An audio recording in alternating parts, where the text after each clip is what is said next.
the contact layout again. And now this will take us right back to Tom. And now I can pick Tom's favorite ice cream.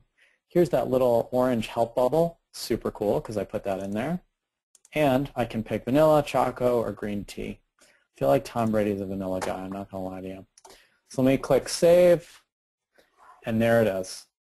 So that is the very, very basics of creating a custom field. There are a bunch of custom field types which you are totally welcome to experiment with. So we're running a little bit short on time, so I want to take some questions now, and then I want to go through the best practices because I do have a bunch of best practices. So what questions do we have, Lori? Okay, so let's see. Does the email opt-out checkbox allow me to easily eliminate those email addresses from a list of email addresses? Sure. Right. What is the difference between user profile and role? That is a question for a future webinar. Yeah, I think we need to have a security webinar, but there is a whole, in help and training, there's actually a whole Who Sees What series, which I highly recommend. I actually don't have this in the PowerPoint, but there, let me just, come on, help and training. Google might be faster.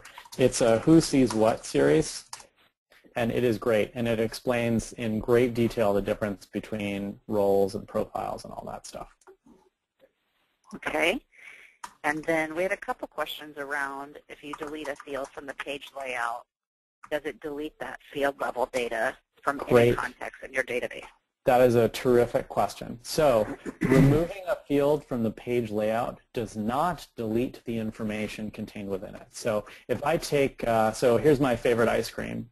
I'm going to take this off the page layout. I'm going to try to. So removing the field from the page layout does not delete the field, does not delete any of the data contained within that field. It just takes it off the page. However, if you delete the field itself, so again, I'm going into Setup, and let me go into my favorite ice cream field here. If I actually, let's see, edit this field, oops, I think I have to go back to the field on the contact. And now if I go into my favorite ice cream and click Delete, this will then actually remain, and it gives me a big old message here that says, hey, are you sure you want to do this? You have 15 days to undelete the field, and so on. That will actually get rid of the field and all of the data contained within it. But removing the field from the page layout does not delete the field. Okay. So next question. Lots of questions about, or lots of references to inflation pressure and deflation things. I'm going to just ignore those questions. Those people should be immediately kicked off the webinar. How do you set up inline editing for pick lists? A great question. Inline, I got it, if you want me to answer. Oh, great. Okay. Setup. Hello. Sorry, this is Dave Manelsky. Dave Manelsky. Hey, Mr. Baseman. Yes, it's in Setup, Customize, User Interface, which is down towards the bottom of Customize. I'm sorry. It's, of course, I'm looking for User Interface. So Customize, not the Reports and Dashboards one, but this one, User Interface. Correct. Yep. And then there's an option there to enable inline editing. Right in the middle there.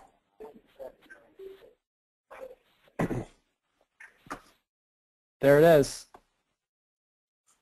Thank you. Thank you, Dave Manelsky. I was like, I know that's somewhere.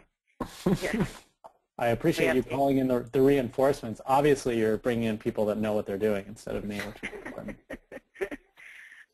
Okay, last question before you jump into the last bit. And the connectivity is a little compromised on my side, sorry.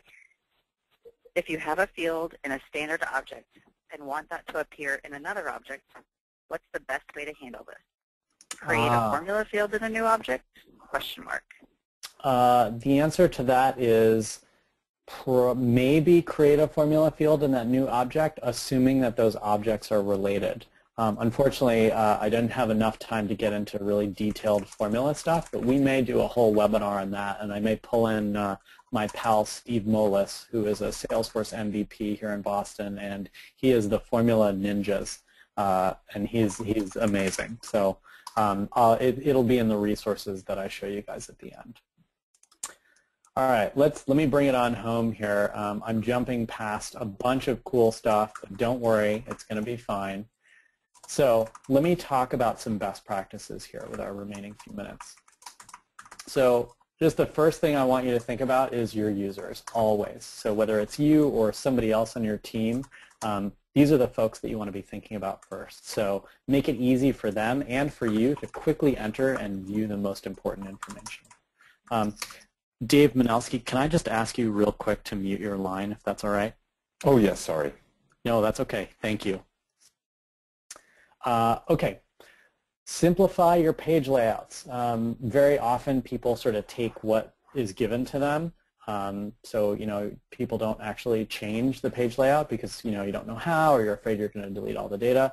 Just get rid of all the crap. There's a bunch of crap in there that you may or may not be using. So go to every single object, right? The account, the contact, the opportunity, campaign, whatever objects you're using, slim down the page layouts. Removing fields from the page layout does not delete the fields. It just takes it off the page. So make it easy for people.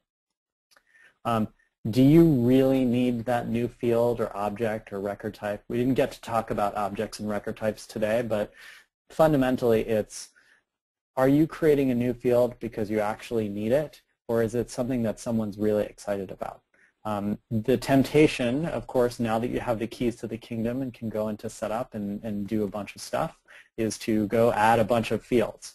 I would very, very caution you on that, because ultimately the fields are only as good as the data that is put inside of them. And if the data goes in once and then is never looked at again, then you're wasting your time and other people's, because they're entering data and then never looking at it again. So don't make too many fields required. Oh, it's the one thing I didn't talk about in the page layout. I don't quite, what the heck. I'm going to do it. I'm doing it, guys. I'm doing it live. All right, let me go into the Tom Brady record, Tracy Seahawks fans, and on a particular, so you know what? I need to make sure that birthday is required. This little wrench here, I can make this read-only or required. So let me keep this as a required field. So now going forward, if anyone edits a contact and birth date is not filled out, they will not allow them to save it unless birth date is filled out. So if I edit Tom right now, you'll notice birth date is not filled out. By the way, there's a little red bar there now. And I say, he is the best, and I save it. It's going to give me an error message that says, hey, you have to enter a date. All right, he's born today. I don't know Tom Brady's birthday. I'm not a crazy person. Anyway, so there's page layouts, required fields. Sorry about that. I forgot to show that earlier. So don't make too many of them required, even though you want to, because then people will not use Salesforce or will just enter a bunch of nonsense like I just did to save the record. If you need to report on a field, don't use multi-select pick lists. Just take my word on it. They're a pain to report on. Go with standard over custom fields and objects, except for user profiles. Actually, I find it easier to clone a profile because it allows you some additional control. Again, security is not the focus of this webinar, but it's something that we'll talk about in a future webinar. And standard over custom is just sort of a general rule of thumb. That shouldn't prevent you from creating custom stuff, but just think about what it is that you're doing and look at the standard fields. Maybe they will meet your needs, and they just happen to not be on the page layout. You have 7 sandboxes. I'm not going to get into details here. You can check help and training and Google it, but sandboxes are where you can go to play. So use them. You have 7 of them. Don't be afraid to experiment and try new things. I promise that you probably won't break stuff, but that's what the sandbox is for anyway. But this is, now that you kind of have some control here and can create some new stuff, definitely do it. So some applications and resources for you. So I've given you some apps here on the App Exchange. The App Exchange, of course, is our kind of app store, like Apple's App Store for Salesforce. There's an app called Easy Describe, Field Trip, Grid Buddy. These have to do with basically viewing and extracting data and editing data. So great stuff. Easy Describe and Field Trip are free, capital free. Grid Buddy is discounted for nonprofits and is real handy. Some ETL apps. So these are apps that'll, ETL stands for Extract, Transform, Load. It's basically crazy data loading if you need to do data loading.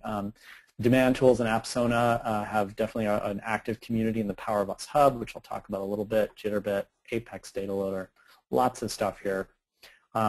And a whole bunch of resources for you guys to explore. There's Trailhead Salesforce training, there's a workbook, there's a useful formula fields, PDF, date values for filter criteria, record types cheat sheet, a ton of Dreamforce sessions, and of course, above all of these is the Power of Us Hub, powerofus.force.com. If you are not in the hub, you are missing out. This is our online community of folks who are our foundation customers just like you. So get yourself into the Power of Us Hub, and I guarantee you will be happy. All right, that is it. I know we are right at time here. I hope this webinar has been helpful and useful for everyone. Laura, I don't know if you want to jam in one more question or if we just want to wrap today. No, I think we'll probably just wrap here. I just want to say a huge thank you to you, Mark, and then huge thanks for the assist from Alicia Schmidt, who is our Director of Community, who jumped in to start answering questions, as well as Dave Manelski. And just to reiterate what Mark said, get on out to the hub and continue this conversation. There are tons of resources out there to help everyone.